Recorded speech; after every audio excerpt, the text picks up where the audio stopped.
más importantes innovadores de la literatura latinoamericana, ha aceptado nuestra invitación y por fin, tras una larga espera, sentimos hoy el enorme placer de tenerle con nosotros. Muchas gracias, maestro, bienvenido. Vamos a pasar, si usted está de acuerdo, una pequeña revista a lo que ha sido su vida, a lo que es su obra tan importante. Primero Empezaremos, sí, lo que usted quiera. Primero Claro. quiero decirle que muchas gracias por la invitación y lamento haber tardado tantos meses, No pero importa, ahora no importa. estoy muy conmovido de estar acá. Muchas gracias a usted. Gracias a usted. Vamos a recordar que fue en un pequeño pueblecito pampeano cuyo nombre es Rojas, que a la sazón no tenía más de 5.000 habitantes, donde vino al mundo Ernesto Sábato. Fue un día de San Juan del año 1911. Parece ser que ese pueblo tuvo una influencia importante, puesto que todos los recuerdos de la niñez, en cierto modo, quedan marcados y configuran luego una trayectoria. Y parece que ese pueblo, de una o de otra manera, y acaso con otros nombres casi siempre, aparece fielmente recordado a lo largo de su obra. Sí, no sé si fielmente, porque el escritor no es un fotógrafo, sino más bien la literatura es un acto antagónico de la realidad, siempre es como el sueño. En el sueño las transcripciones que da el sueño nunca son fieles en el sentido naturalista de la palabra, son más bien un poco fantasmagóricas, un poco simbólicas. Sí, es cierto, el pueblo aparece en Héroes y Tumbas y aparece en Abadón, con otro nombre, con el nombre de Capitán Olmos, y con detalles que, claro, no son los naturalistas, son otros detalles, otras configuraciones, pero la infancia está presente. Sí, para mí fue muy importante, para mí, para todos. La infancia es decisiva, ¿no? Parece que, según nuestras noticias, tuvo usted una infancia bastante grata y por lo menos muy acompañada, ya que usted fue el 10º de una familia de 11 hijos. Sí, es cierto que soy el 10º de una familia de 11 hijos varones, todos. Ahora lo de grata no estoy tan seguro. Era una familia de educación muy severa. Nuestros padres eran muy severos y más bien estábamos regimentados como en un ejército. Y era natural, porque pobre mamá, ahora que pienso, yo recuerdo, por ejemplo, como hoy, estar en una cama al lado de un hermano mío que tenía sarampión para que nos contagiáramos, porque nos cuidaba de A3 y de A4, naturalmente, ¿no? Como tarde o temprano había que tener el sarampión. Y la pobre mamá tenía que tener un régimen muy severo para poder manejar 11 varones. Y según dice la gente, 11 varones muy difíciles todos, ¿no? Su padre tenía, según tengo entendido, un molino, un pequeño molino harinero. Así es. Papá tenía un pequeño molino harinero en ese pueblo de Rojas, que aparece también un poco transfigurado en Abadón y en Héroes y Tumbas. Pero esencialmente sí es el retrato que hay allí del dueño de ese molino y del padre de Bruno, ¿no? Mi padre, sino el padre de un personaje, es el retrato de mi padre, efectivamente. Tal como él era severo, candoroso, muy violento, y ahora con los años me doy cuenta que era profundamente generoso y bueno, pero la vida es así. Cuando tenemos posibilidad de saber cómo son, ciertas personas ya han muerto y no podemos retribuirle de alguna manera nuestro afecto, ¿no? Además de hijo, ¿puede usted llegar a ser amigo de su padre? No, eso en casa no funcionaba. Y no estoy en desacuerdo con eso. Se habla muy a menudo en la educación moderna de la amistad del padre con los hijos. Eso es un error o una mala definición de la palabra amistad. La amistad es entre iguales. El padre no es el igual del hijo. El padre es mucho más y mucho menos que un amigo. No es un igual. Es otra jerarquía y eso ayuda luego al chico cuando se desarrolla. Él necesita apoyarse en alguien que sea superior y fuerte. Yo estoy de acuerdo con eso. Creo que la psicología moderna ha cometido graves errores, de los que se está rectificando ahora. El sistema de padre-hijo, digamos así, es un sistema milenario, multimilenario, probado por todas las comunidades y por todas las civilizaciones. Y los descubrimientos, no sé si llamarlos así, de la psicología moderna tienen 30 años de antigüedad. Se están revelando muy a menudo equivocados. No fuimos amigos de papá, de ninguna manera. Esa ruptura generacional entonces de que se habla tanto ahora, eso de que los hijos quieren en cierto modo liberarse de los padres y vivir un poco por su cuenta y razón, ¿usted cree que es algo pasajero?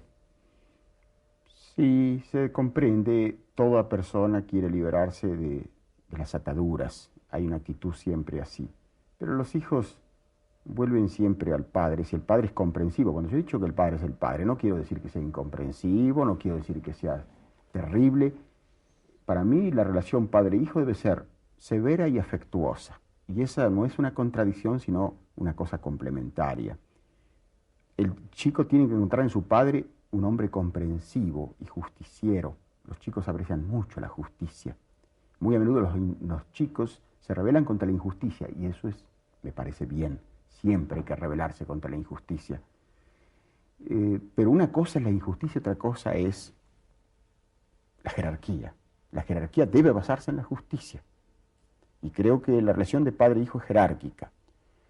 En cuanto a la rebelión actual, lo único que le puedo decir es esto: como escritor, yo recibo miles de cartas de muchachos, de chicos, que me escriben a mí, y por el tono de las cartas, por el contenido de las cartas, me doy cuenta que no tienen padre. Y recurren a una persona más grande, que presumen, con razón o sin ella, que los puede ayudar, como recurrirían al padre. No es que los chicos necesitan un padre, siempre, y si no lo tienen en la casa lo buscan afuera. Volvamos a Rojas. ¿Era un pueblo rural? Sí, Rojas es un pueblo típicamente de la provincia de Buenos Aires. Nuestro país ha sido un país de inmigración.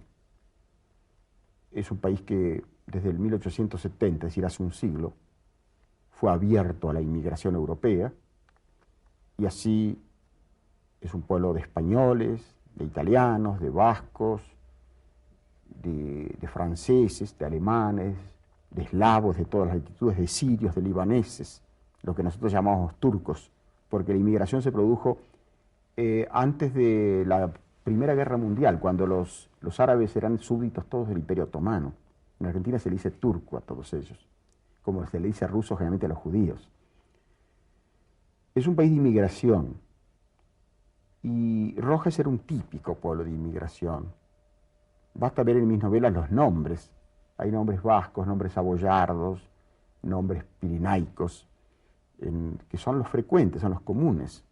La primera vez que yo llegué a Italia, a Génova, y vi los primeros carteles así de anuncios de casas, de empresas, y vi Repeto, vi Molinario, qué barbaridad, está lleno de argentinos Génova. Pues bien, Rojas era un típico pueblo de inmigración, de agricultores, es una zona agrícola, y me ha quedado el recuerdo de infancia, de La Pampa. La Pampa es un paisaje difícil porque aparentemente no hay nada, son los matices los que cuentan. Pero La Pampa es un paisaje que después no se lo olvida nunca. Y para mí es la gran nostalgia siempre, La Pampa, en medio de una ciudad bárbara y brutal como es Buenos Aires. Sueño siempre con los pájaros, las lagunas, los atardeceres, los crepúsculos de La Pampa. Es un pueblo pampeano en suma. Y en esos primeros años, antes de que empezara usted a estudiar el bachillerato, ya tuvo usted sus amigos, no sé si todavía los recuerda, si hay alguno con el que haya seguido teniendo relación. Sí, claro, los amigos de infancia no se olvidan nunca. A veces los encuentro, he ido cuando se hizo un festejo en Rojas por un cierto aniversario que hubo allí. Yo he estado en la misma escuela donde estudié mis estudios primarios, y todavía estaba viva la señorita Ozán, o sea, le decimos señorita, no sé cómo se dirá en España, la profesora del colegio primario. La señorita Ozán, llamada también la negra Ozán, en Argentina se le decían negros a los indios, tenían una tez muy profunda, ¿no? Que era una maestra excepcional, a quien yo le debo muchísimo. Era muy severa, muy buena maestra, y tenía 80 y tantos años cuando yo llegué ahí. Fue muy emocionante el encuentro con ella. Sí, recuerdo muchos chicos de aquella época, sí. Y los vuelvo a ver con muchísimo cariño. La primera crisis de las diversas, de las varias crisis que todo hombre atraviesa, y que en usted ha sido también 3 o 4, empieza cuando sus padres le mandan a estudiar al Colegio Nacional de la Universidad de La Plata, donde pretenden, lógicamente, que usted haga un bachillerato. Sí, claro, eso es un momento crucial. La soledad. Yo me separé de mi familia y mi madre, estábamos muy unidos, porque mamá, los dos chicos últimos, que éramos mi hermano menor y yo, nos retuvo, por decirlo así, en sus manos. Mis hermanos mayores andaban por ahí, andaban a caballo, iban a nadar al río. Nosotros no. Tuvimos por eso una infancia que yo creo que fue triste, ¿no? Claro, mamá no lo pensaría así, pero yo la comprendo muy bien. La verdad que para mí el alejamiento de una ciudad que para mí era lejana, 200 kilómetros, para mí era una enormidad. Y no ver durante un año a mi madre fue una cosa muy triste. Ahí fue mi primera gran crisis, efectivamente. Me mandaron a la Universidad de La Plata, cuyo colegio secundario era muy bueno, donde estudiaban también mis hermanos. Y ahí me quedé todo el año estudiando y llorando de noche.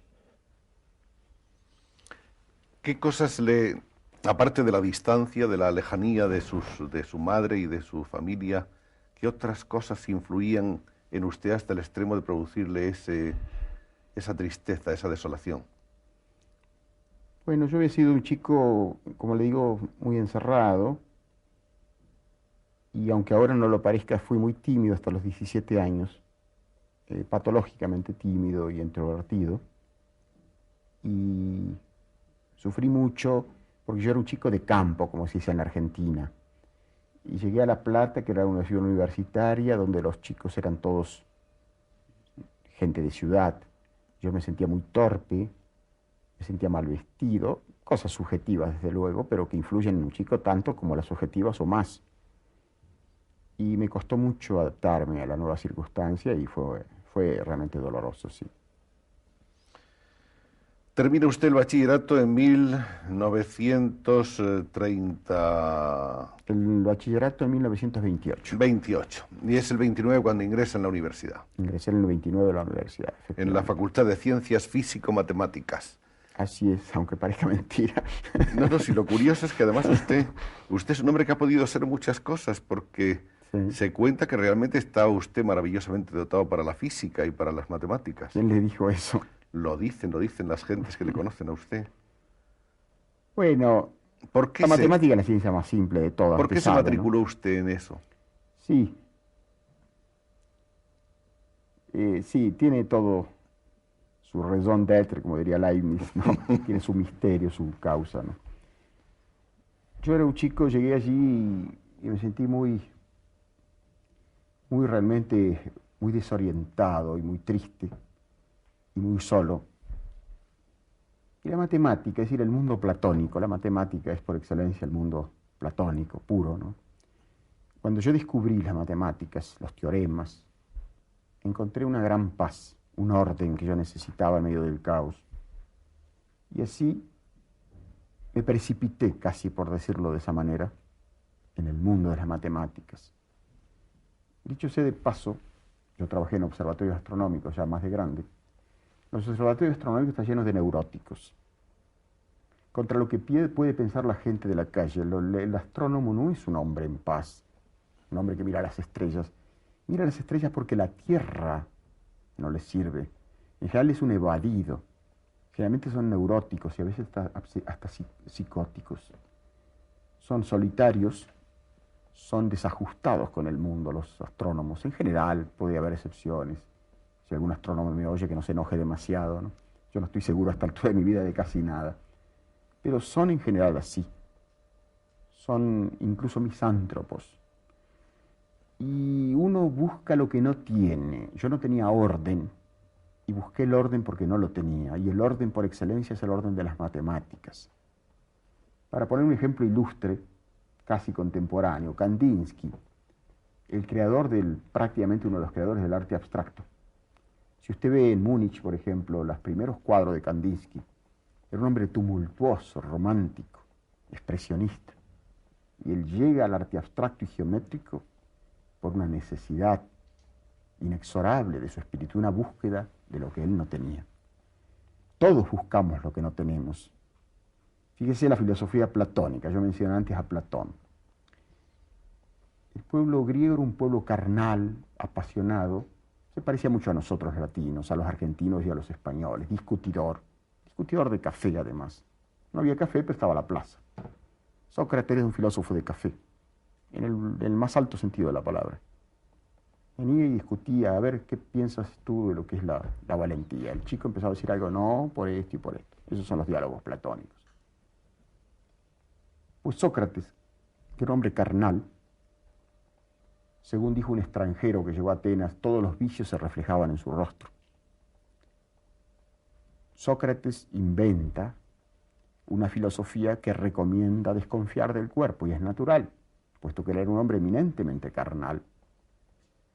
Una raza de seres platónicos no hubiera descubierto, no hubiera inventado el platonismo. ¿Para qué se lo tenía?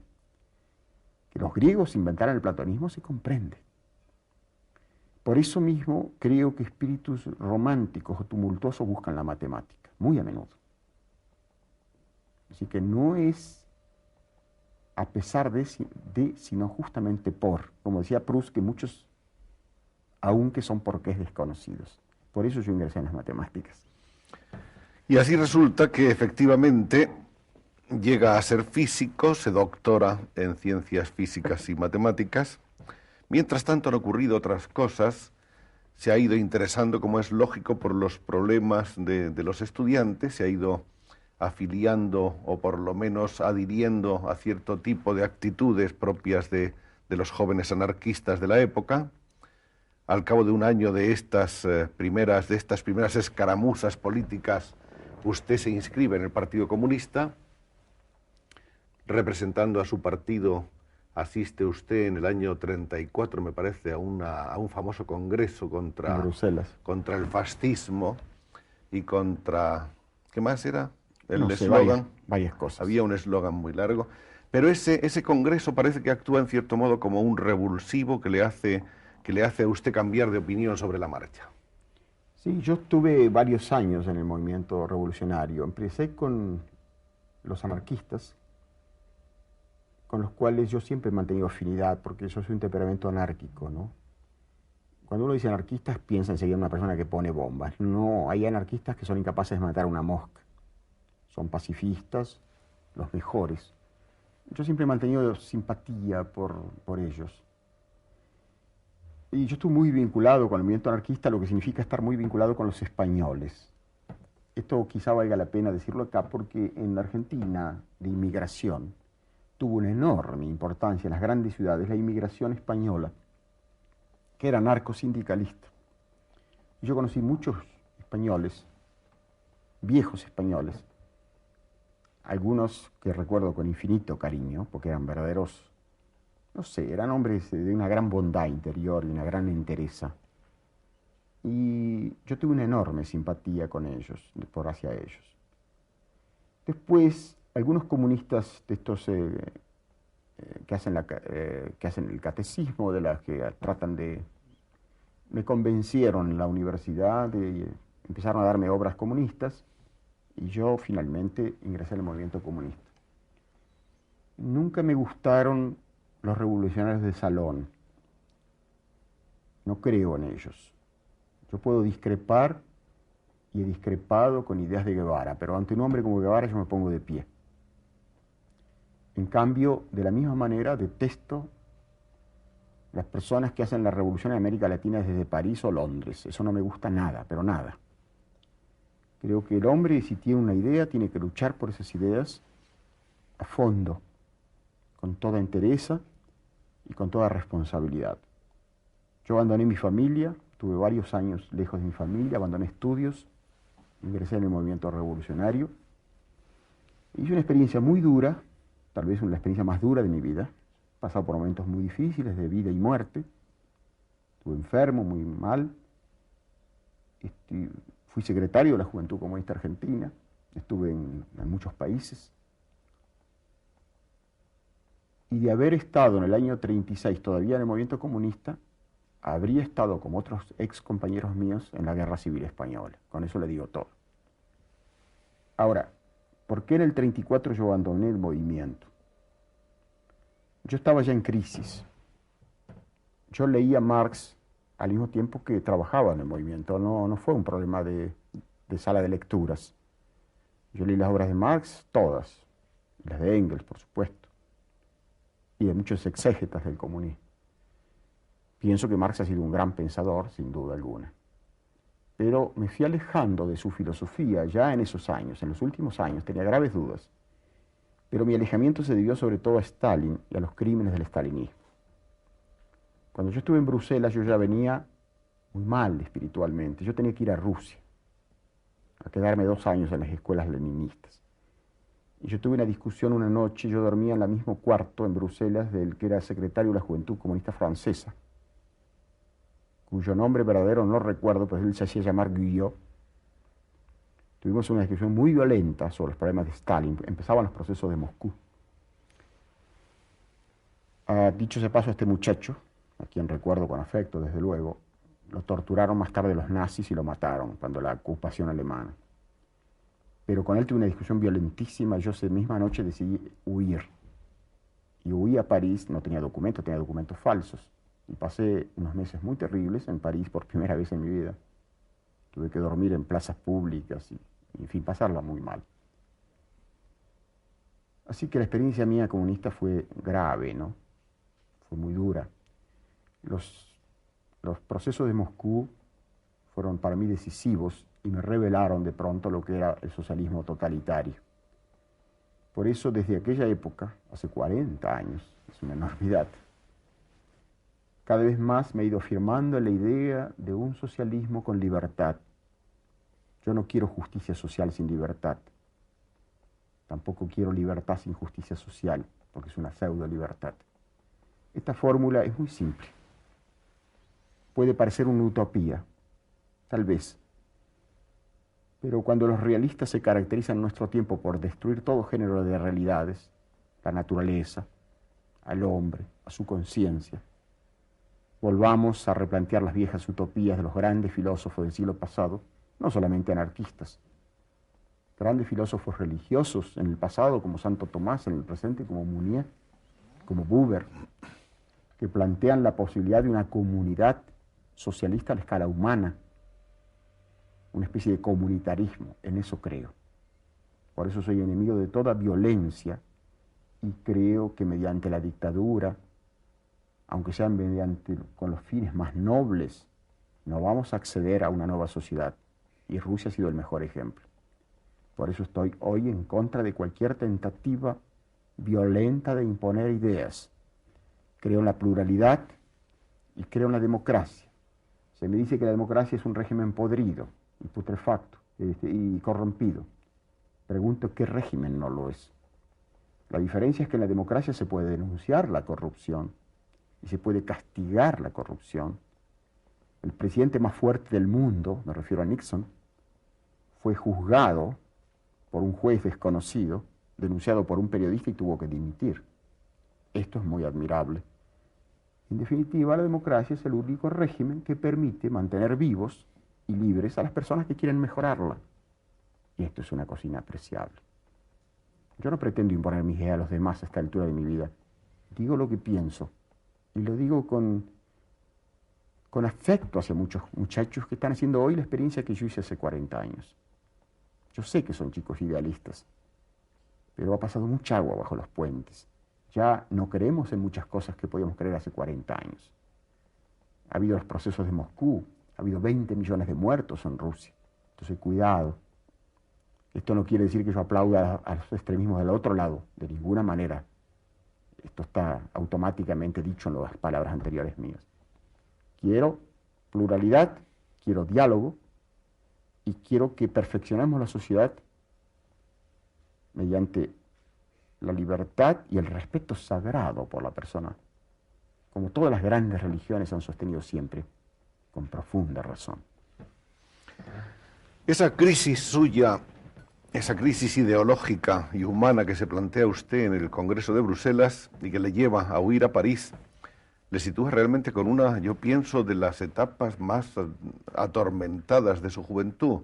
Llegar a París desconocido, con documentos falsos, sin dinero, y tener que vivir como vivió usted ahí esa larga temporada, debió ser una experiencia tremenda.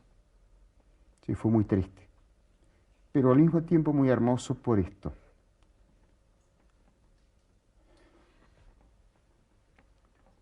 ¿Encontró usted gentes, amigos Ya le voy a responder. que le ayudaron, que le protegieron?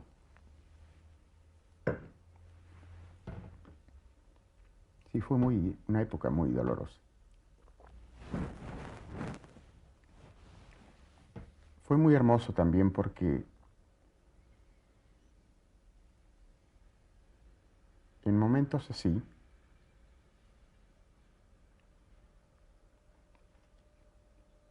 he encontrado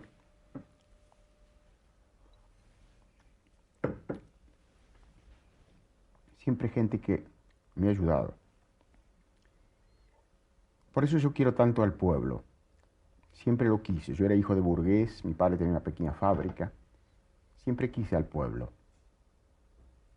Creo que en el pueblo se encuentra siempre la suma generosidad. El pueblo, pueblo. No hablo de pueblo en sentido genérico. Hablo de gente humilde. En aquel tiempo me ayudó mucho un portero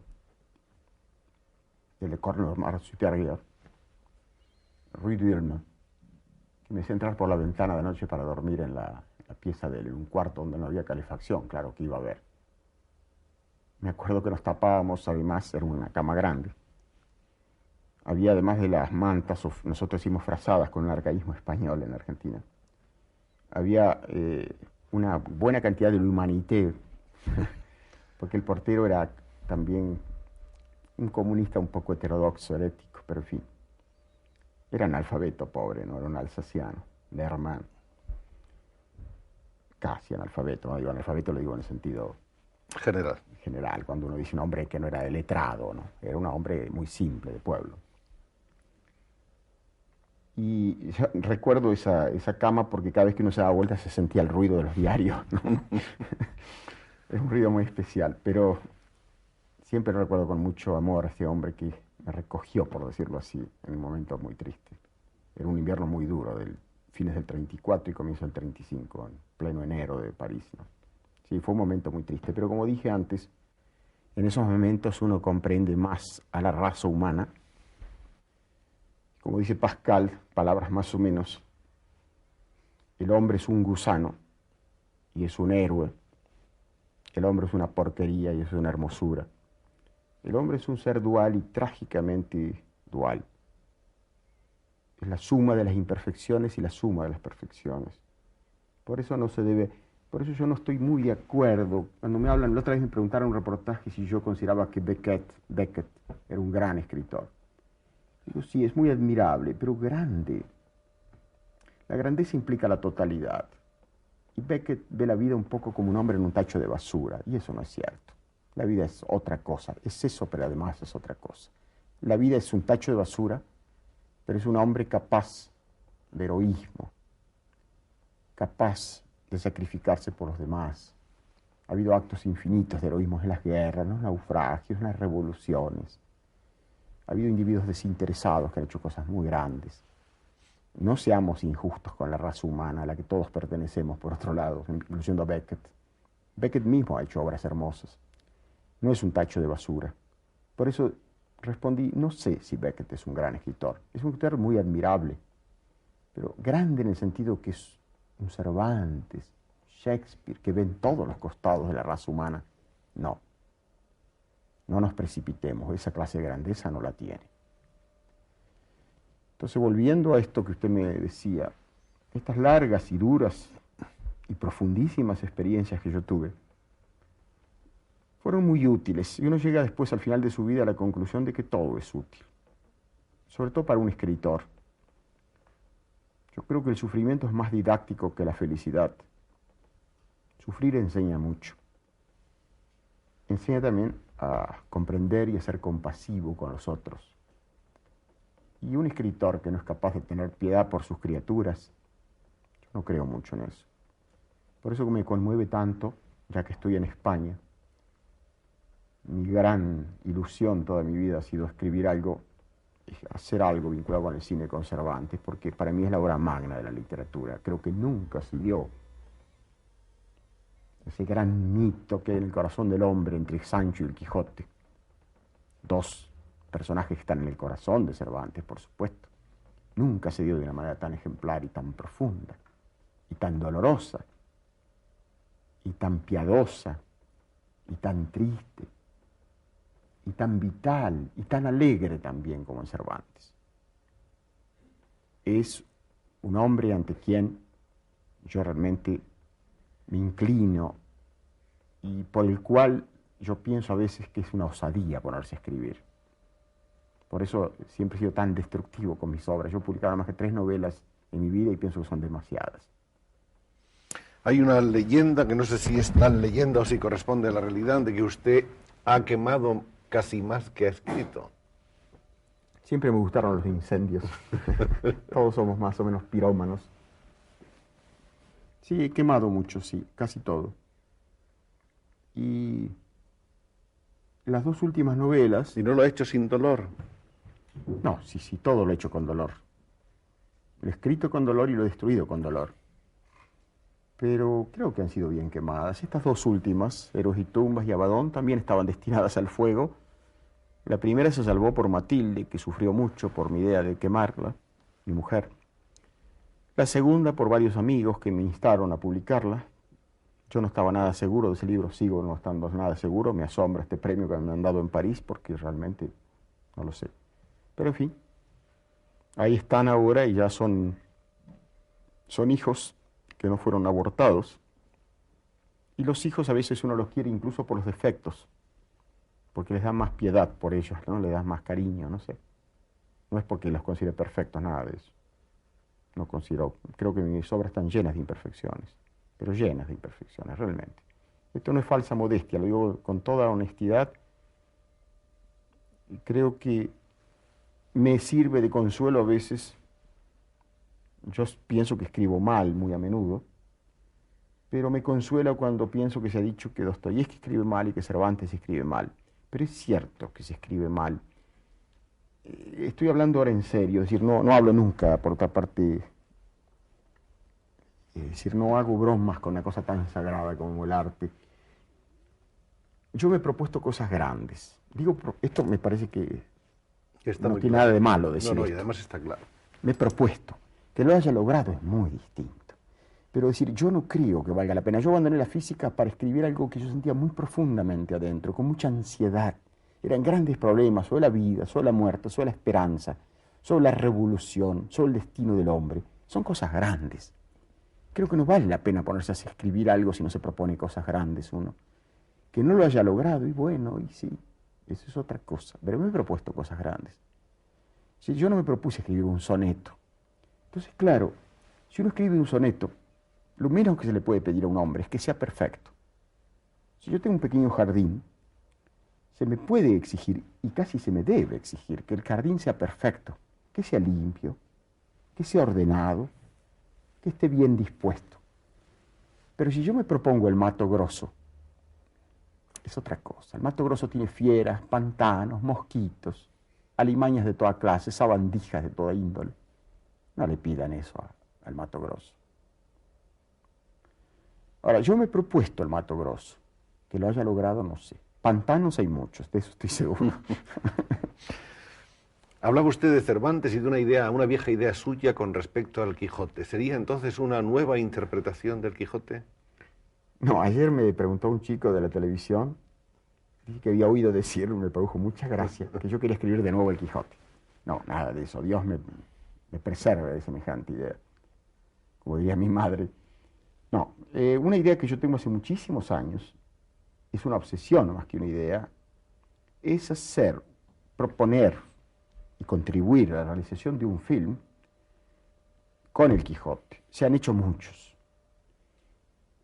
Debo decir, con toda modestia, pero con toda firmeza, que la realización del Quijote ha sido hecha sobre una idea equivocada, siempre, y por eso ha fracasado. Aún el film ruso, que era probablemente el mejor, según consenso general. Mi idea es distinta.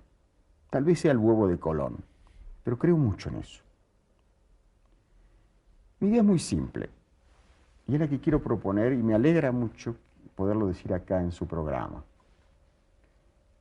Siempre se quiso hacer el Quijote como una cabalgata, a lo largo de 1 hora y media o 2 horas, que es lo que dura un film. Se lo toma desde el momento en que el pobre hidalgo de provincias empieza a enloquecer, a través de sus aventuras hasta que muere. Inevitablemente en 2 horas es una superficial recorrida del Quijote, y todo resulta superficial y por lo tanto fallido y frustrado. Mi idea es muy distinta.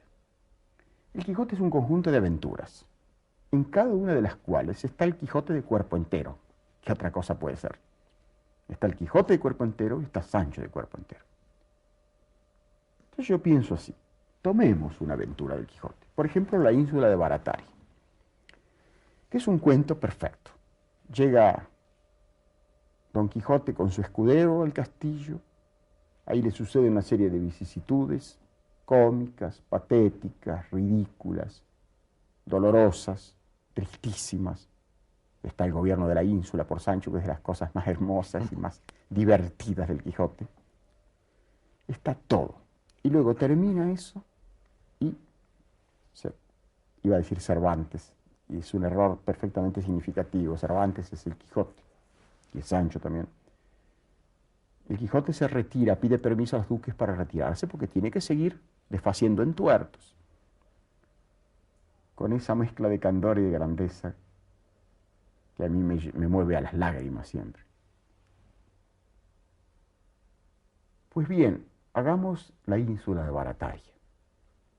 Y entonces, con toda profundidad, a lo largo de 2 horas o 3 horas, podemos examinar los dos grandes personajes de esta obra magna con toda la hondura necesaria, con todos los matices, con toda la penetración psicológica y aún metafísica de estos personajes. No hay prisa, no hay apuro, como decimos en la Argentina.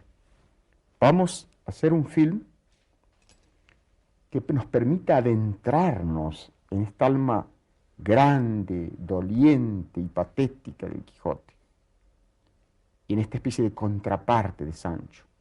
Y está ahí en este episodio un momento en que Sancho se aquijota, en que Sancho empieza a proceder un poco como el Quijote, y en que el Quijote se vuelve sensato, sanchesco. Está todo. Está luego esa sátira terrible y dolorosa de este hombre que tanto había sufrido, que era Cervantes, este hombre que había pasado a la pobreza, a la cárcel. Esa sátira en esa corte ducal, con esta gente que no cree en nada, escéptica, propenso a los juegos de salón, la aventura de Clavileño, todos ustedes recuerdan. Es tan triste. Está dicho de una manera tan grande la crítica, lo que podemos llamar la crítica social. Todo eso va a estar en este film, si lo hacemos, como yo espero un día. Y creo que además el productor que hace este cine no va a perder dinero, porque ellos lógicamente no son una empresa de beneficencia. Creo que tiene todos los atributos para hacer un film de gran éxito. Esperemos que esta hermosa idea se lleve a cabo, si se lleve a cabo pronto. Nos encontramos en 1938 con Ernesto Sábato, doctor en física, y obtiene una beca para ir a trabajar y a estudiar en el laboratorio Curie de París, donde se encuentra, entre otras cosas, con el surrealismo. Surrealismo que había de despertar una adhesión inmediata. Sí. En 1938 yo estaba de vuelta de muchas cosas. Ya había hecho la experiencia revolucionaria y había hecho la experiencia científica. Las dos experiencias más grandes de nuestro tiempo, la ciencia y la revolución. Y las había hecho las dos en forma muy a fondo y con mucho sufrimiento.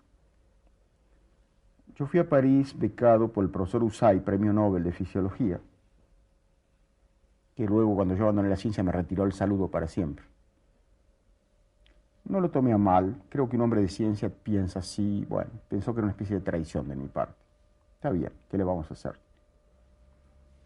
Fui a París, yo iba ya con la intuición oscura, pero persistente, de abandonar la ciencia. Sabía que iba a ser una catástrofe para mis amigos, para mí mismo, para mis profesores, maestros que yo quería, ¿no?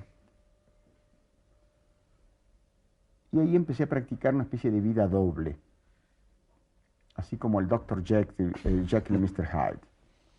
De noche, de día era un buen médico, de noche era una especie de criminal. Frecuentaba el surrealismo, o como una buena ama de casa que de noche hiciera prostitución, ¿no? Más o menos es la metáfora. Y bueno, ahí empecé a comprender que mi destino no iba a ser la ciencia. Había cumplido su misión, pero mi vocación literaria, que la tuve desde niño, empezó a retomar sus fueros. Y ya en París, al mismo tiempo que frecuentaba a los surrealistas, que era el polo opuesto de la ciencia, el mundo de la noche, el mundo de la inconsciencia, la ciencia es el mundo de la razón pura, empecé a escribir una novela que felizmente no publiqué, que llevaba como título La Fuente Muda. La Fuente Muda está tomado de un verso de Antonio Machado, a quien yo siempre adoré. Un verso que decía más o menos así: está la fuente muda, está marchito el huerto, etc. Ustedes lo sabrán mejor que yo. De esa poesía melancólica y profunda de Machado, poeta, para mí uno de los poetas máximos de la lengua, ¿no? De esa poesía a la vez melancólica, metafísica y profunda que es la poesía de Machado, tomé ese título. Ese título no lo abandoné nunca, en esencia. Muchas de esas páginas yo las retomé en Héroes y Tumbas, y todavía en Abadón. Mucho de aquello persistió, porque eran grandes obsesiones de mi juventud y de mi infancia. Felizmente no lo publiqué porque era una novela infinitamente más imperfecta que estas. Para mí fue una gran cosa haber estudiado ciencia, porque me exigió mucho rigor. La ciencia es muy rigurosa y es muy autocrítica. Yo publiqué muy pocas cosas, 3 novelas en toda mi vida. Mi primera novela, El Túnel, que creo que la he visto por acá, fue publicada en el año 48, cuando yo tenía 37 años. Todo lo que yo he escrito antes fue condenado al fuego, ¿no? Pues bien, yo en esa época comencé a escribir y me comencé a darme cuenta que mi destino no era la ciencia, sino la literatura. Volví a Buenos Aires, ahí me vinculé en París con André Breton, que era el Pope del surrealismo, y con un pintor de las Islas Canarias con el que yo fui muy amigo, Oscar Domínguez, que figura en mis 2 novelas últimas como personaje. Oscar Domínguez era canario. El canario es lo que más se parece a un latinoamericano, dicho sea de paso. Era un hombre muy curioso, era un surrealista vivo. Es decir, quiero decirle, era un representante viviente del surrealismo. Él era un personaje surrealista. Y terminó realmente como surrealista, se suicidó de una forma terrible.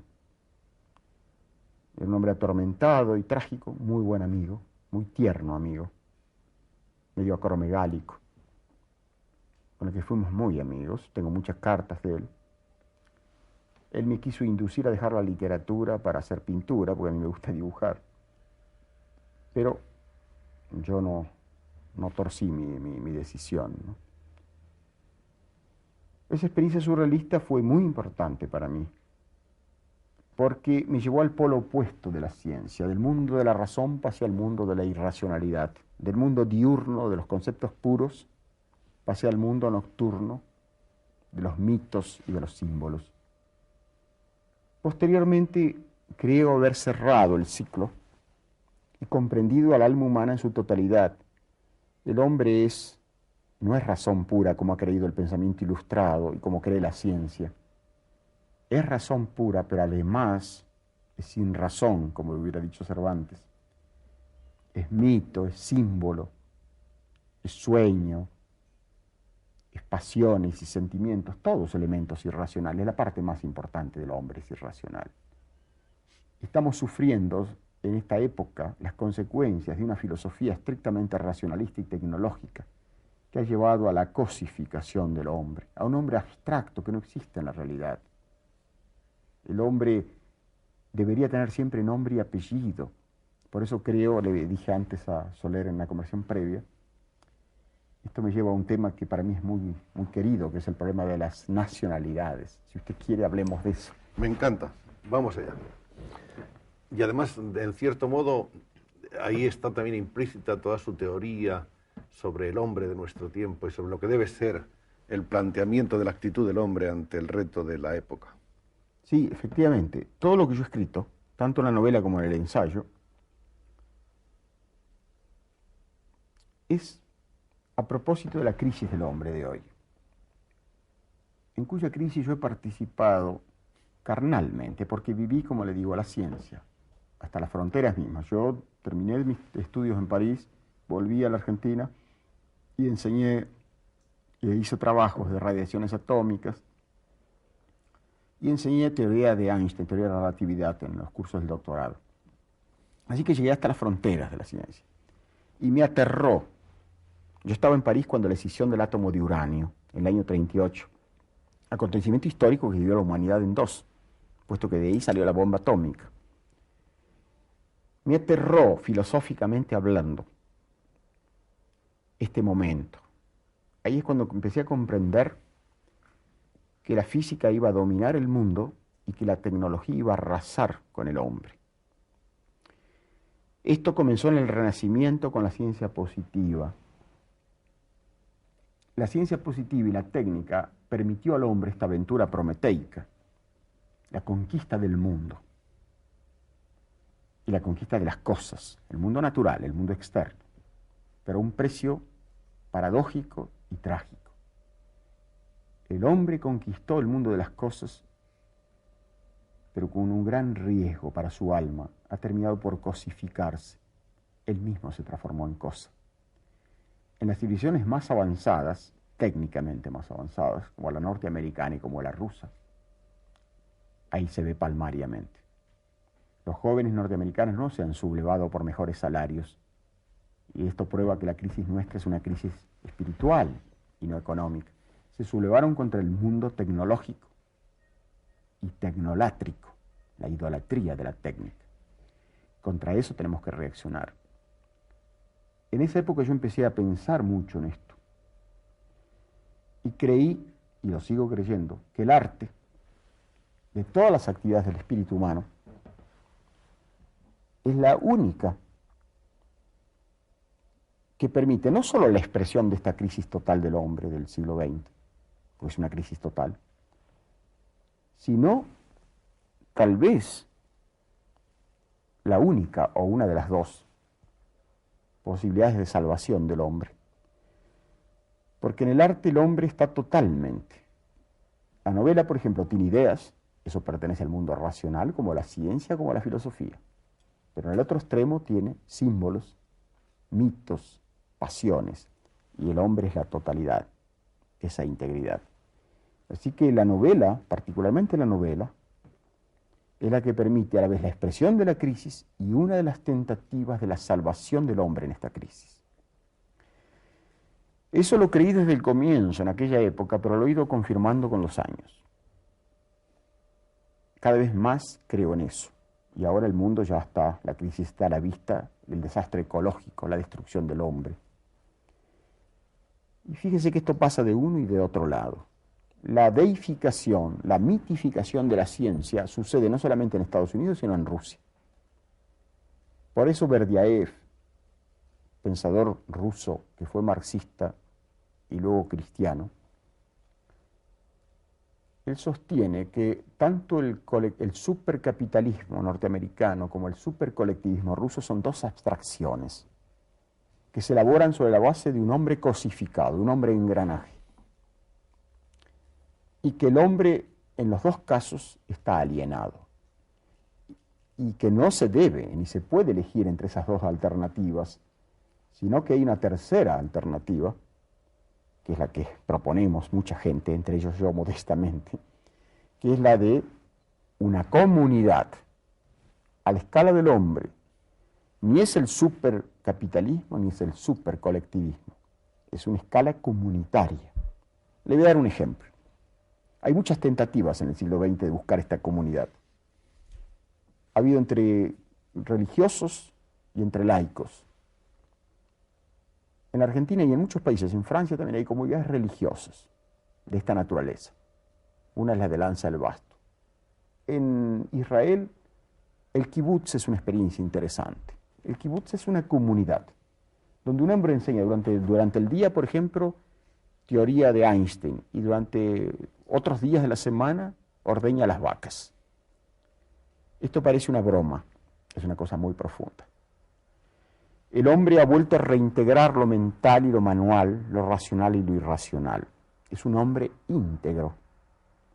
No es un engranaje como era Charlie Chaplin en los tiempos modernos.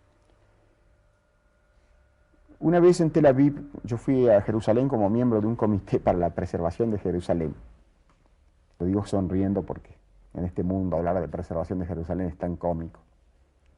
Un comité mundial de que formó parte Casals también.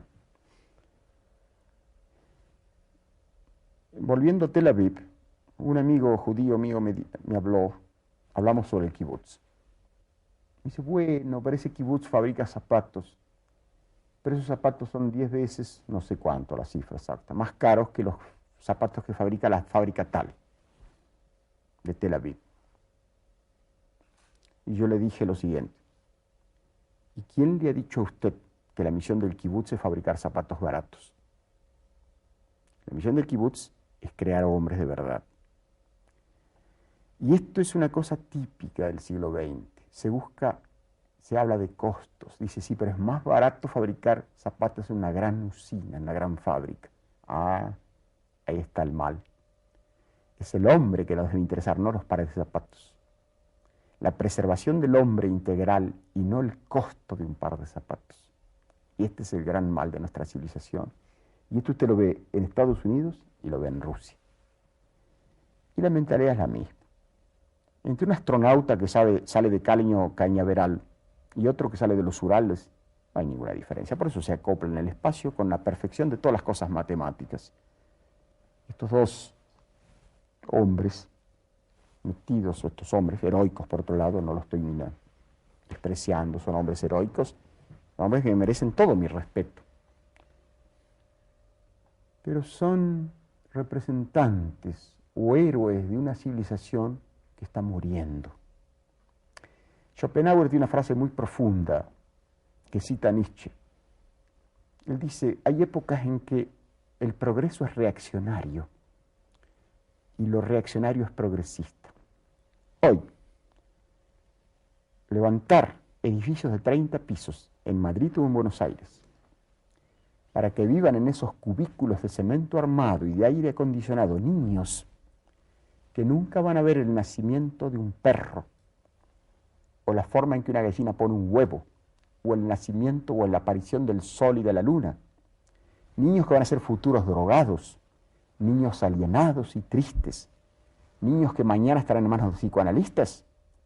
Esto hoy no es progreso, hoy es reaccionario. Que esté sucediendo ahora, eso es una falacia. También le crece la barba a un hombre que acaba de morir.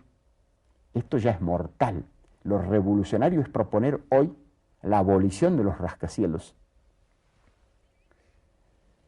Las comunidades llamadas primitivas, tal vez habría leprosos. Dicen que hay muchos leprosos en el África y en Polinesia. Habrá leprosos, pero no había psicoanalistas. Y yo no sé qué es peor, si leprosos o alienados. La lepra, al fin de cuentas, es una enfermedad física y puede haber grandes espíritus leprosos. La alienación es una enfermedad espiritual y es infinitamente más grave. En fin, esta es la clase de reaccionario que soy yo. Entonces la vuelta a las nacionalidades sería sí, el retorno a las viejas ideas de pueblo, de comunidad, de pequeña exacto, comunidad, la patria chica, la región. Exacto, sí. A eso me quería referir. Pero este periplo era indispensable. Sí, acá se habla ahora de gallegos, de vascos, de catalanes. En Francia también se habla de bretones, etc. América es distinta, porque fue, sobre todo la Argentina, fue de inmigración y se hizo una cosa homogénea. Hay menos diferencia lingüística entre una provincia de la Argentina y otra que entre Galicia y Castilla, que duda cabe. Yo reivindico las nacionalidades, apoyo plenamente las reivindicaciones no solamente políticas, sino culturales y lingüísticas de Galicia, de Cataluña, de las provincias del País Vasco. Pero no cabe duda, es un renacimiento que está aconteciendo en el siglo XX y es muy significativo. Y es porque el hombre instintivamente siente que debe volver, debe reaccionar contra el hombre cosificado y generalizado. Y debe volver a ser lo que era. El hombre es el país en las lenguas europeas. En Italia se dice el paese. En Francia ese jambon du pays es el jamón, lo que acá llamamos jamón serrano. El hombre es el hombre del país y el país era su aldea. Hay que volver a eso porque ese es el hombre verdadero, es el hombre de nombre y apellido. El hombre que cuando necesita un pan y no lo ha podido comprar, le pide al vecino. El hombre que padece las tribulaciones de su comunidad. Hay un año importante que es 1940, cuando se publica su primera colaboración literaria en la revista Teseo de La Plata, un trabajo precisamente sobre la obra de Adolfo Bioy Casares, La invención de Morel, que además fue un artículo, fue un trabajo que le valió inmediatas curiosidades de personalidades muy importantes de la cultura de ese momento en la Argentina, y el hecho de que le invitaran inmediatamente para colaborar en la revista Sur y en otras publicaciones. Ese es, podríamos decir, el punto cero del escritor ya frente al lector, frente a su público. Sí, es cierto. Eso debe haber sido en el año 1940, sí. Yo estaba todavía enseñando física en La Plata y por primera vez me animé a publicar un artículo literario que fue sobre el libro de Adolfito Bioy, muy buen amigo mío y un gran escritor. Espero que algún día ustedes inviten acá. Estamos tratando de que venga, sí. Es un gran escritor y excelente persona. Fue una nota que yo publiqué en una revista que se llamaba Teseo, esa revista que se sale en 4 números, ¿no? Probablemente después de salir mi artículo se fundió la revista. Bueno. Eso es el humor de Sábato. Bueno, no sé si habré contribuido a la fundición de la revista. Pero a raíz de ese artículo me llamó por teléfono don Pedro Enrique Sureña, que fue un gran humanista dominicano, es decir, de la República Santo Domingo, que fue maestro mío de lenguaje en el colegio secundario en La Plata. Gran maestro, un gran humanista, y yo diría el modelo de maestro y el modelo, el arquetipo de lo que debe ser un buen latinoamericano. Él fue el maestro de lenguaje. Él nos enseñó a chicos bárbaros, como éramos todos los chicos, son así, a usar la palabra justa, a rehuir por igual el purismo académico, que es anquilosante, y la novedad estúpida, a hablar un lenguaje castellano que sea a la vez expresivo y correcto. Y dicho sea de paso, esto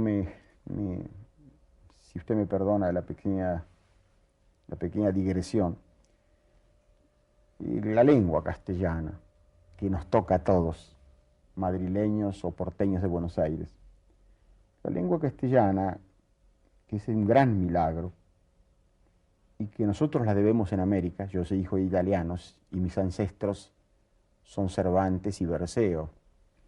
Fíjese qué milagro que es esto. La lengua castellana que España impuso en el continente, uno de los grandes misterios, porque es un misterio de la conquista terrible, trágica y a veces bárbara, pero tan importante. Fíjese usted que si fuera cierta solamente la leyenda negra de la conquista, no se explica por qué 2 de los más grandes poetas de la lengua castellana, Rubén Darío y César Vallejo, descendían de indios. Y no solamente grandes poetas de la lengua castellana, poetas que cantaron a España, y de qué manera. Eso indica que La conquista es un hecho complejo, muy complejo y dialéctico, como todo lo humano. Fue terrible y a la vez de una herencia poderosa y yo diría de una enorme fertilidad espiritual. Dejó dos grandes raíces. Una, la religión, aunque se haya abandonado en la mayor parte de los casos la religión, es un sello, fue un código. Y la otra, la lengua.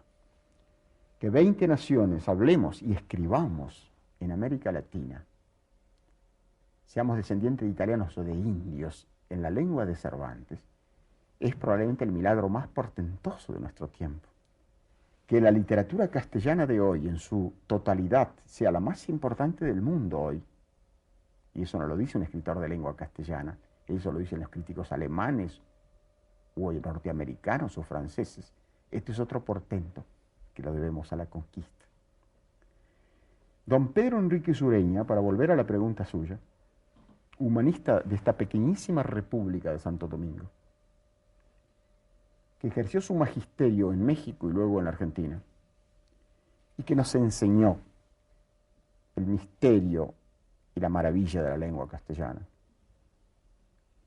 Y hablarla con los matices propios. Decimos caballo, bueno, ustedes dicen caballo, otros dicen caballo. ¿Qué importancia tiene eso? Nosotros decimos medio, ustedes dicen calcetines o calcetines. ¿Qué importancia tiene eso? Es una unidad dentro de una gran y rica diversidad. Usted lo ha visto en América Latina. Esto también es hermoso. Volvemos al hombre concreto. Cada hombre debe hablar en el matiz castellano de su lugar.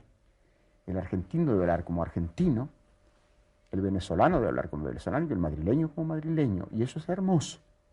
Y yo comparo eso, y se lo he dicho a usted, como una orquesta. Una orquesta está formada por instrumentos diversos, pero todos tocan la misma partitura. Nosotros tocamos el oboe, por ejemplo, y el venezolano toca el oboe, el trombón. Y por eso hay orquesta.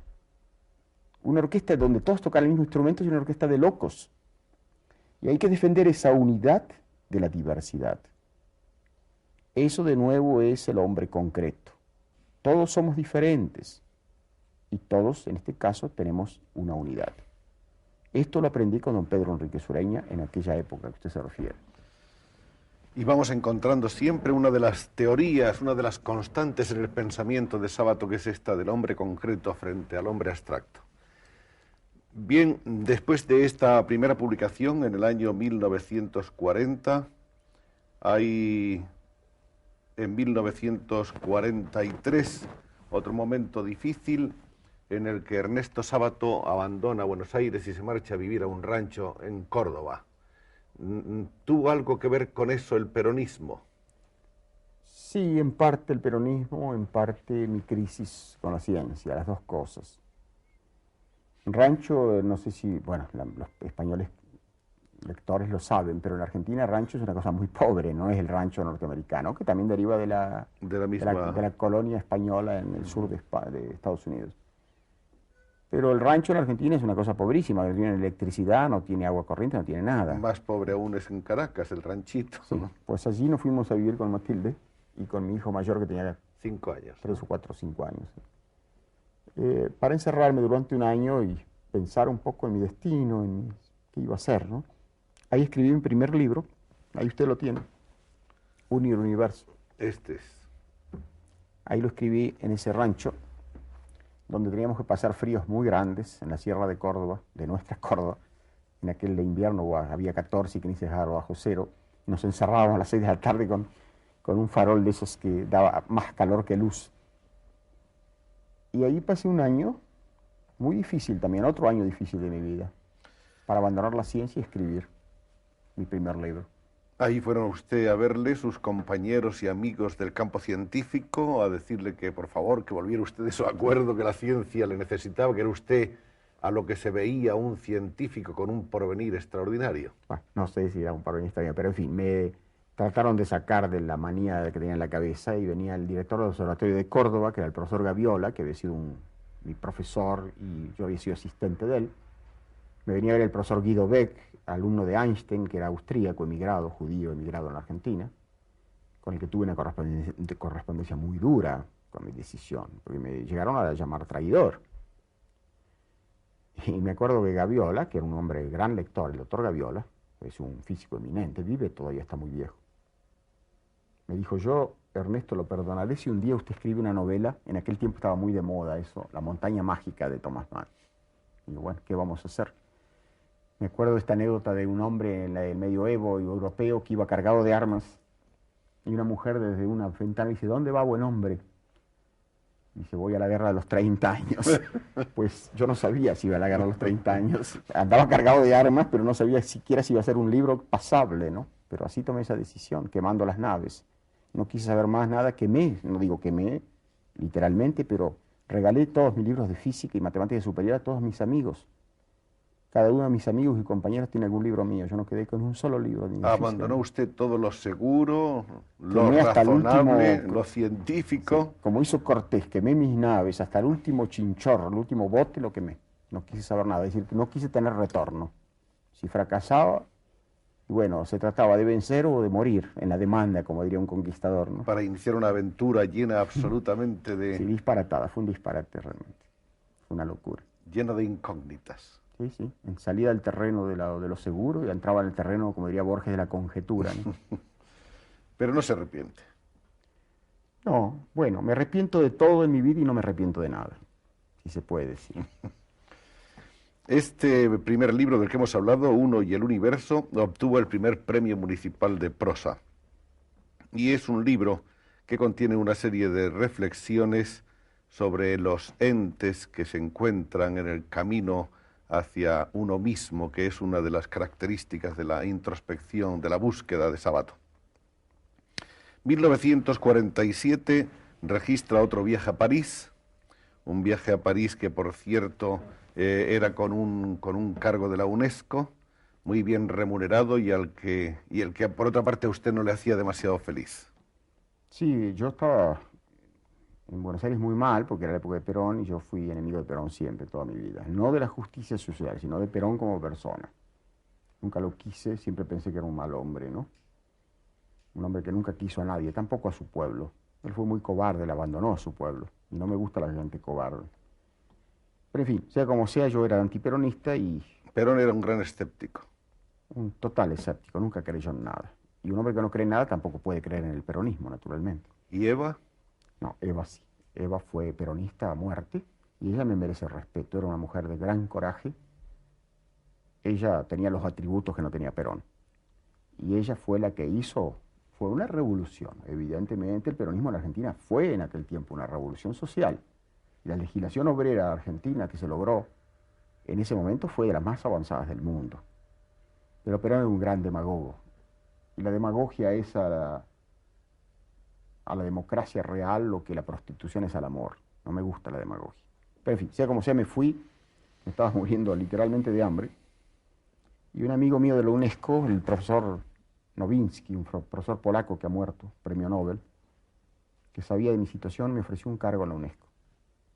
Pero aguanté 2 meses, yo no sirvo para burócrata. A los 2 meses me fui.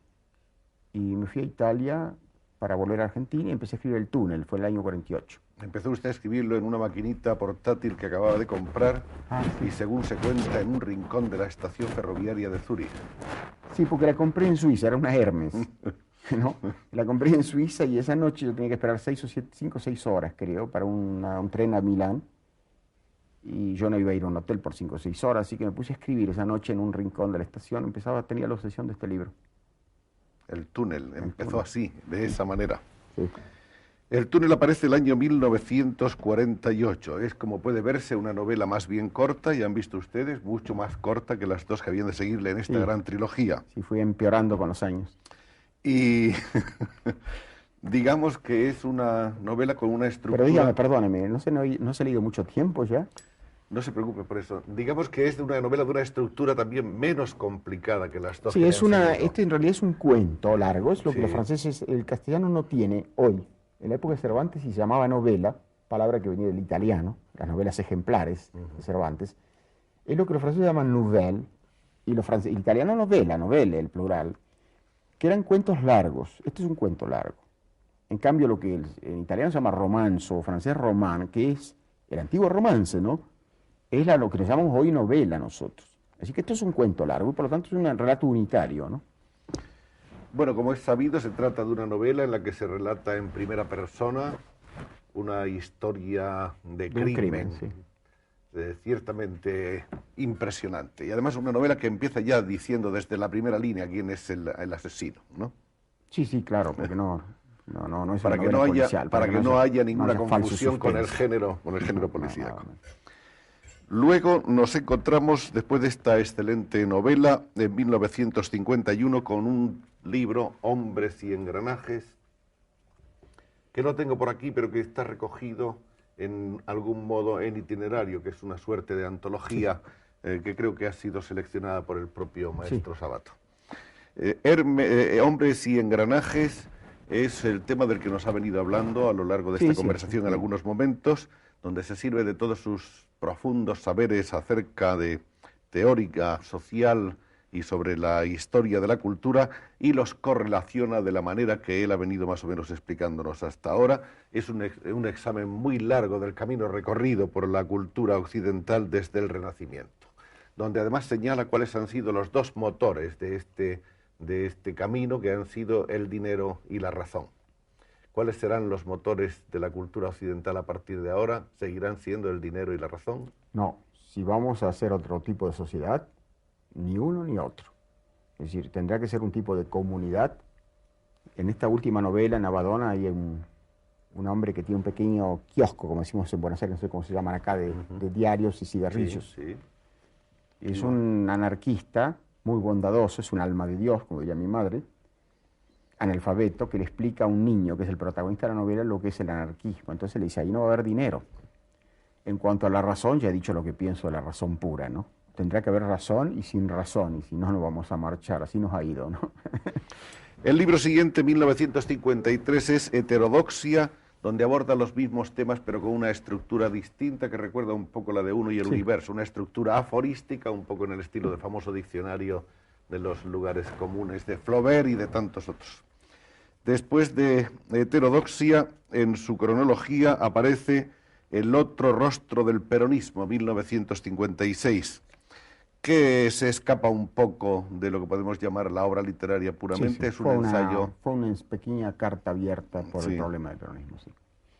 En 1958 tiene su único cargo oficial que yo sepa, director general de Relaciones Culturales de la Cancillería de la República Argentina, cargo en el que tampoco pudo sobrevivir por su angustia probablemente antiburocrática. Cuando ascendió al poder Frondizi, que fue una gran esperanza en la Argentina, una de las tantas esperanzas fallidas del país. La Argentina tenía una serie de frustraciones, una después de otra, y esa fue una. Todos los intelectuales creímos, y ellos me insistieron para que yo aceptara un cargo. Yo no quería aceptar, de ninguna manera, yo no sirvo para cargos. Y acepté a regañadientes, y efectivamente el tiempo probó. Yo 3 veces en un año presenté mi renuncia hasta que la última fue indeclinable y no quise saber más nada, ¿no? De manera que fue mi única ocasión en que tengo un cargo de... Yo creo que el escritor tiene que mantenerse lejos de cualquier gobierno, ¿no? ¿Cree usted que Frondizi era un hombre bien intencionado, por lo menos? Sí, no, bien intencionado sin duda, ¿no? Yo tengo personalmente una muy buena opinión y tengo amistad con él, pero discrepo totalmente con su concepción política. En 1961 aparece la novela sobre héroes y tumbas, considerada por la crítica hasta la aparición de Abaddon como una de las grandes novelas de la narrativa latinoamericana. Abaddon está empezando a ser comentada ahora en el mundo, ha obtenido este año, como saben ustedes, y de eso hablaremos más tarde, el premio al mejor libro extranjero en París.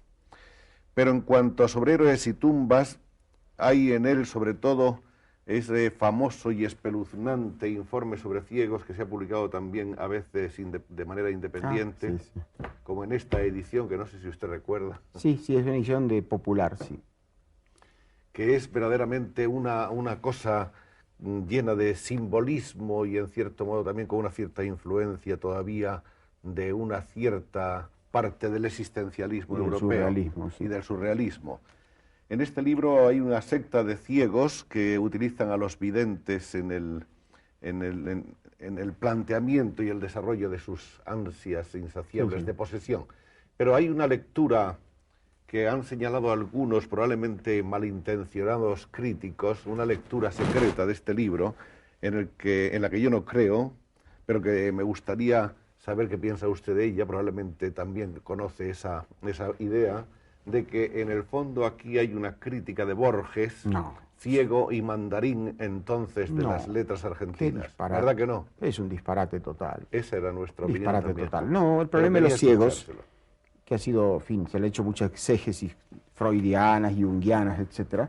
No, los ciegos son una metáfora acá de las fuerzas del mal. No, por favor, sería demasiado minúscula la obra en ese caso, ¿no? Aparte de que yo por Borges, aunque estamos en las antípodas políticamente, tengo profundo respeto literario.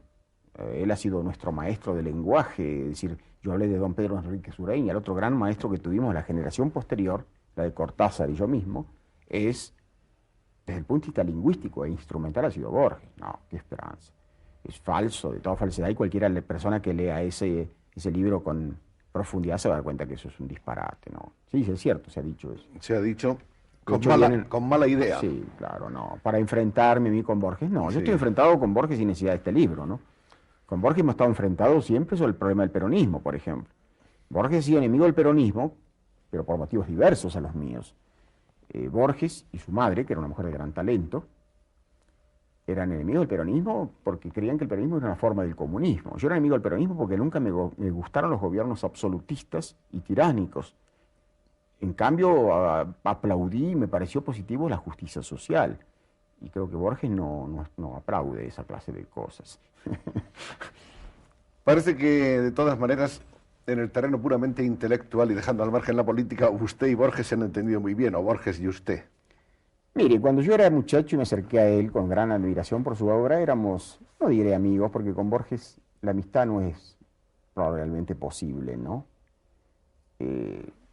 Yo era un joven insolente, por otro lado. Yo a Borges le he dicho cosas atroces que probablemente nadie le ha dicho, y Borges las aceptaba y Usted es dialogaba. un hombre tan duro como cuentan, porque aquí no lo parece en absoluto. No sé, cuando una persona llega a ser pública, y lamentablemente uno alcanza con el tiempo esa condición, ¿no? Porque, como diría Rilke, todas las famas son un conjunto de malentendidos. Depende. Yo soy duro con las personas duras. Es decir, a mí un chico desamparado, un pobre hombre, siempre he salido a defender perseguidos, judíos, negros, vietnamitas. No, yo le digo con toda honradez, digo la verdad, ni hago, no hablo con falsa modestia, tengo que decirle la estricta verdad. Depende de quién tengo delante. Si alguien se me aparece con una ametralladora, yo me aparezco con un cañón. Eso es cierto. Yo soy muy violento.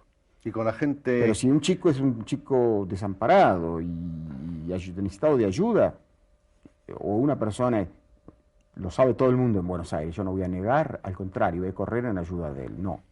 Puedo ser duro con los que vienen en guerra. Bueno, sabemos todos que usted es una especie de maestro y de símbolo para la juventud de su país, que no solamente recibe usted miles de cartas, como nos decía al principio de ellos. Yo he visto aquí en Madrid a jóvenes latinoamericanos acercarse conmovidos a Sábato, o como en el hotel mandarle tímidamente por el camarero una nota a ver si se dejaba saludar.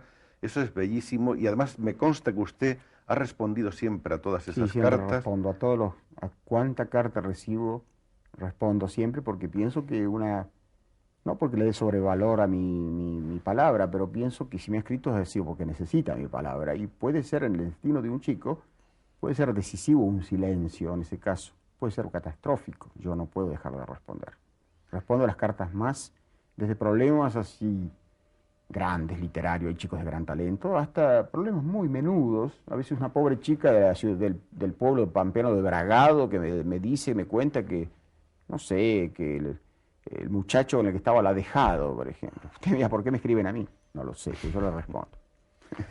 No, ¿acaso esa idea de que usted es un hombre duro la hayan dado sobre todo algunos periodistas de los de la escuela impertinente, a los que parece que usted no tolera demasiado tiempo cerca de sí? No. Yo, si a mí me dialogan conmigo de buenas maneras, puede ser una persona muy bondadosa y muy comprensiva.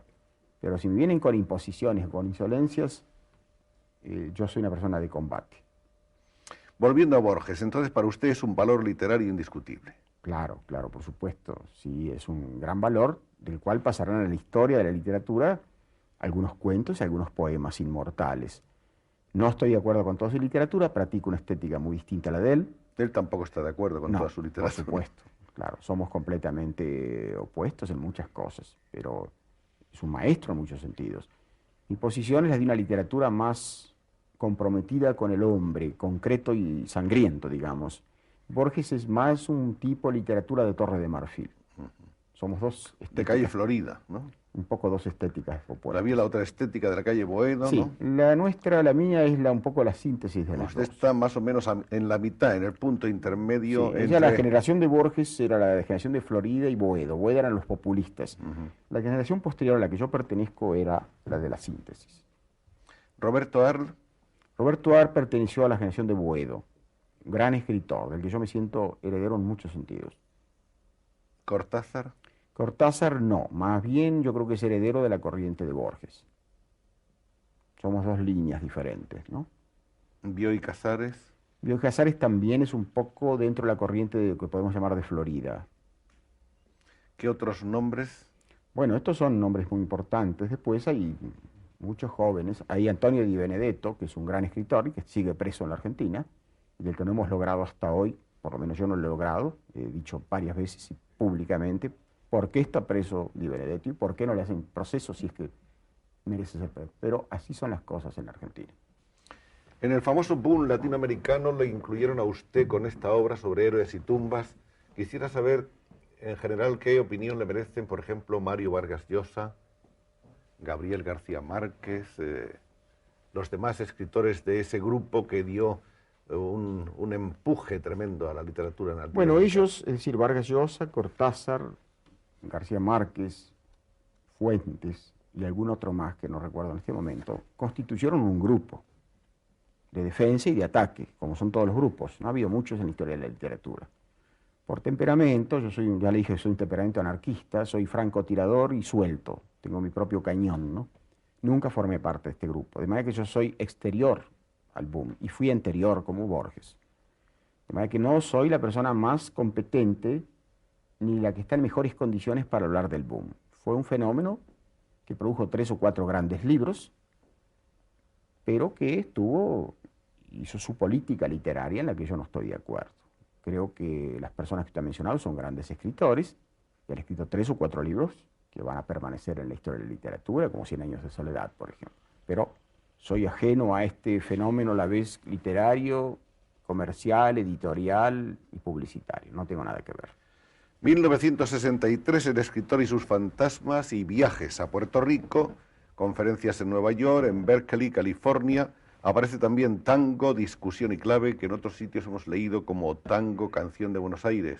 ¿O son Sí, trabajos distintos? no es la misma. Lo Es que la pasa es misma. que mi ensayo es un pequeño ensayo que se llamaba Tango, Canción de Buenos Aires. Luego se hizo un libro en Losada, incluyendo una antología de pensamientos que se han enunciado sobre el tango, desde Gide hasta el Papa, ¿no? Pasando por Borges.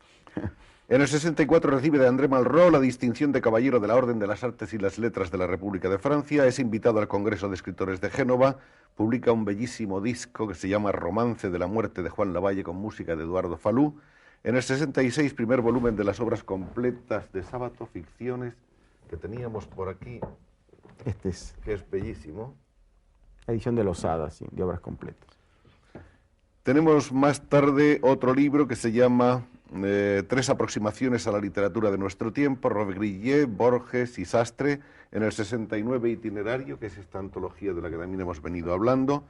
Claves políticas de Ernesto Sábato en el año 72. En el 73 aparecen los primeros capítulos de Abadón en varias revistas y por fin llegamos a Abadón, el exterminador, que es por ahora, por el momento, el último libro, la última novela de Ernesto Sábato, que ha sido galardonada con el premio al mejor libro extranjero en Francia este año y que en su país lleva ya vendidos más de 150.000 ejemplares, cifra verdaderamente escalofriante para tratarse de una novela difícil, de una Sí, novela... yo pensé que no vendería más de 5.000. Para mí es sorpresivo eso. Es un libro muy difícil. Sí. Es el libro más difícil que he escrito en mi vida. Algunos críticos señalan, yo había tomado aquí algunas notas acerca de esto, cómo no es Sábato un novelista fácil de leer ni tampoco agradable para el No, lector nada de eso. apresurado, que son temas realmente todos muy fuertes, muy difíciles, el incesto, la ceguera, la locura, el incendio, la psicopatología, que no son a propósito para un lector que busca solo el entretenimiento más o menos No, no. frívolo, y que en ellos, sin embargo, hay un mensaje desesperado, pero ciertamente positivo, de esperanza en el mañana. Usted tiene fe en el hombre. Sí, ya he dicho, por todo lo que he dicho, creo que yo pienso que el hombre es dual y por lo tanto creo, en medio de la desesperanza, que tengo esperanzas. Pero son más bien, yo diría que la metáfora sería esta, ¿no? Usted pregunta qué es lo que... Son como gritos de una persona que está en una torre que se está incendiando, ¿no? Puede ser que se salve, pero es algo de esa naturaleza, sí. Yo creo que la crisis de nuestro tiempo es un poco como esa torre que se está incendiando, ¿no? Un gran escritor, un gran filósofo, aunque él no esté de acuerdo No. con ninguna de esas dos denominaciones, y un hombre enormemente preocupado por el destino del hombre, por el destino de su prójimo.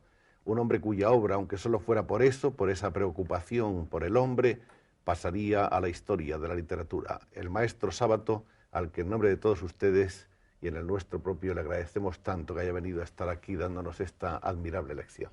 Y yo le agradezco, Soler, esta hermosísima ocasión que me ha dado para hablar de tantas cosas y por haberme preguntado cosas que a menudo o casi nunca me pregunto. Muchas Le gracias. agradezco muchísimo.